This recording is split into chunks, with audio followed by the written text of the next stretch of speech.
ফিলিস্তিনে বা গাজায় হামাসের সাথে যুদ্ধের পর দ্বিতীয়বারের জন্য যুদ্ধে হয়তো জড়িয়ে পড়তে চলছে ইসরায়েল। সম্প্রতি এমনই খবর বিভিন্ন খবরের মাধ্যমে উঠে আসছে এবং এটা নিয়ে কিন্তু ইউনাইটেড নেশন একটা চিন্তা জ্ঞাপন করেছে পুরো পৃথিবীর কাছে এবং বলেছে যে একটা ফুল স্কেল ওয়ার কিন্তু হতে পারে লেবানন এবং কিন্তু ইসরায়েলের মধ্যে। এটা নিয়ে যদি দেখা যায় তার মেন কারণ হচ্ছে কিন্তু ইসরায়েলে যেটা উত্তর পার্ট রয়েছে সেখানে কিন্তু মেনলি কিন্তু যে লেবাননে অবস্থিত একটা আতঙ্কবাদী গ্রুপ, যেটা ইরানের ফান্ডিং দ্বারা তৈরি করা একটা প্রক্সি গ্রুপ বলা যেতে পারে, সেটা তাদের দ্বারা কিন্তু কন্টিনিউয়াসলি অ্যাটাক করা হচ্ছে কিন্তু ইসরায়েলের যে উত্তর অংশ রয়েছে সেখানে কিন্তু রকেট লঞ্চার বা বিভিন্ন রকম আর্টিলারি শেল রয়েছে সেটা দিয়ে কিন্তু অ্যাটাক করা হচ্ছে। এর ফলে কিন্তু ইসরায়েলের যে নাগরিকরা যে উত্তর অংশে থাকে ইসরায়েলের, তাদের কিন্তু অসুবিধা হচ্ছে এবং প্রায় 80,000-এর মতো কিন্তু ব্যক্তি তাদের অর্থাৎ নাগরিক তারা কিন্তু সেই অঞ্চলটা ছেড়ে দিয়েছে এবং তারা কিন্তু ছেড়ে কিন্তু পিছনের দিকে চলে আসে। তো এটা নিয়ে কিন্তু ইসরায়েল গভর্নমেন্টের মধ্যে একটা কিন্তু রাগের সঞ্চার হচ্ছে এবং তারা কিন্তু এবার একটা তাদের সরকারি মিডিয়ার মাধ্যমে কিন্তু প্রকাশ করেছে যে তারা একটা ডিসাইসিভ অ্যাকশন কিন্তু অর্থাৎ সম্পূর্ণ কিন্তু এই জিনিসটা নিষ্পত্তি করতে চলেছে। তো এটা নিয়ে কিন্তু ইউনাইটেড নেশনের মেন চিন্তা। তো এখন যদি কথায় আসি যে মেন যুদ্ধের কারণটা কি, ইসরায়েলের সাথে যে যে হিজবুল্লাহ রয়েছে তাদের মেন যুদ্ধের কারণ যদি দেখা যায় যে 2023 থেকে কিন্তু মেন যুদ্ধের কারণটা শুরু হয়েছে। যবে থেকে কিন্তু যে হামাসের দ্বারা কিন্তু ইসরায়েলে অ্যাটাক করা হয়েছিল এবং তারপর কিন্তু দেখা গেছিল যে ইসরায়েলের দ্বারা কিন্তু যে হামাসকে জবাব দেওয়ার জন্য একটা অপারেশন লঞ্চ করা হয়। ইসরায়েল আর্মি গাজাপট্টিতে গিয়ে কিন্তু তাদেরকে ধ্বংস করা এবং রাফাতে গিয়ে ঝামেলা করার পর কিন্তু আমরা দেখেছি যে এখনো কিন্তু ইসরায়েলের আর্মি কিন্তু যে গাজাতে কিন্তু এখনো রয়েছে, তারা কিন্তু সেই জায়গাটাতে ব্যস্ত রয়েছে। তো ইসরায়েলের আর্মিকে কিন্তু আরও পরিমাণে ব্যস্ত করা এবং গাজাকে হেল্প করা, গাজাতে যে হামাস রয়েছে তাদের হেল্প করার জন্য ইরানের তৈরি করা এই গ্রুপ কিন্তু হেল্প করতে গিয়ে কিন্তু হিজবুল্লাহরা কিন্তু এবার অ্যাটাক করছে যে ইসরায়েলের উত্তর অংশে। তো এর ফলে কিন্তু ইসরায়েলের আর্মিদের একটা কিন্তু এদিকেও কিন্তু নজর দিতে হবে এবং সেটা নিয়ে কিন্তু মেনলি কিন্তু চিন্তার কারণ হয়ে দাঁড়িয়েছে ইউনাইটেড নেশনের, কারণ তাদের একটা বড় পিসকিপিং ফোর্স সেই জায়গাটাতে রয়েছে।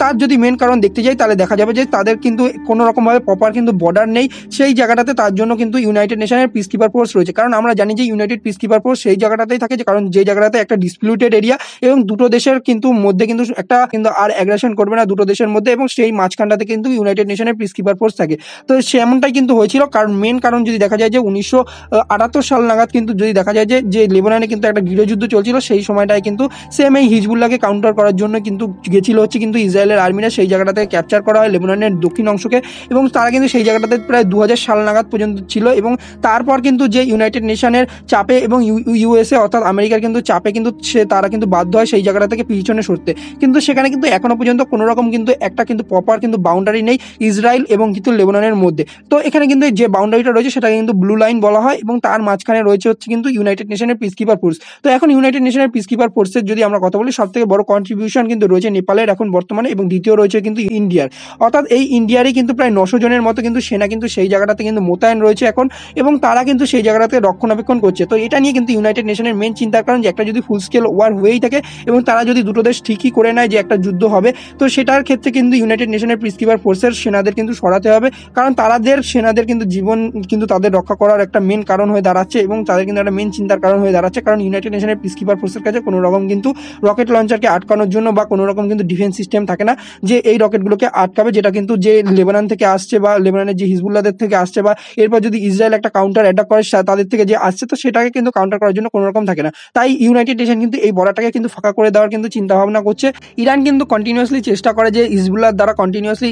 ইসরায়েলকে ক্ষতি করার, এবং ইরান কিন্তু প্রায় কিন্তু একটা থ্রেট দিয়ে থাকে যে তারা কিন্তু যে অ্যাটাক করবে ইসরায়েলের উপর, সেটা নিয়ে কিন্তু অনেকবারই কিন্তু থ্রেট দিয়েছে, কিন্তু বর্তমানে এখনো পর্যন্ত কিন্তু তারা সফল হয়ে উঠতে পারেনি একবারও কিন্তু ইসরায়েলকে অ্যাটাক করে। তো এখন কিন্তু তারা ঘুরিয়ে কিন্তু যে আবার কিন্তু হিজবুল্লাহদের দ্বারা কিন্তু অ্যাটাক চলছে। তো এখন যে তাদের দ্বারা অর্থাৎ যে ইসরায়েলের যে গভর্নমেন্টরা রয়েছে অর্থাৎ তাদের দ্বারা কিন্তু বলা হয়েছে যে তারা কিন্তু একটা ডিসাইসিভ অ্যাকশন কিন্তু নিতে পারে এবং এটা নিতে গিয়ে কিন্তু তারা কিন্তু ফুল স্কেল ওয়ার করতে পারে এবং সেক্ষেত্রে কিন্তু তারা বলেছে যে লেবাননের উপর কিন্তু কন্টিনিউয়াসলি তারা কিন্তু অ্যাটাক করতে পারে। তো এক্ষেত্রে তারা বলেছে যে লেবাননের ক্ষেত্রে তারা অ্যাটাক করার পিছনে কিন্তু তাদের একটাই যুক্তি যে